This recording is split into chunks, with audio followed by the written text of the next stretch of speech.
Time for my final thought, 6:54.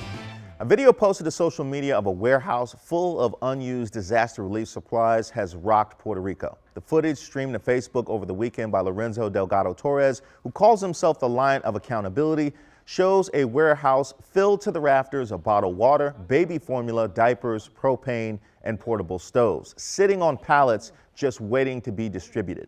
The supplies have been gathering dust, while thousands of people have been sleeping in shelters and outside for weeks now due to a series of tremors that began there in late December, leading to an earthquake early this month that knocked down houses and left those still standing unsafe.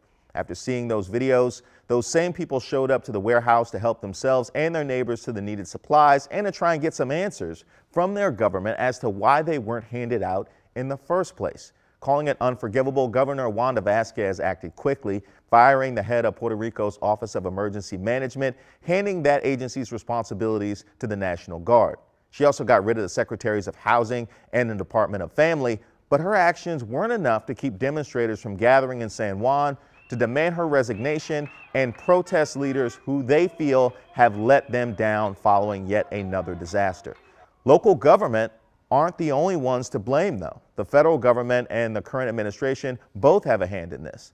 There have been cases of corruption involving fraud and bribery over the $1.8 billion allocated to repair the island's power grid following Hurricane Maria, as well as delays in distributing the $8.2 billion in funding that Congress approved following the earthquakes. There was even a delay, 5 days, in declaring a disaster following the earthquake. But the local government's missteps will no doubt be used as rationale for withholding future aid, as well as justification for not having done more in the last year. All of this is impacting the lives of thousands of American citizens, which is who the people of Puerto Rico are. We need to remember this. Puerto Rico is not just an island that we visit for vacation. It's a part of this country, and the people there are deserving of the same attentions and protections as those in any other part of it. We're going to continue this conversation online. You guys have a beautiful Thursday.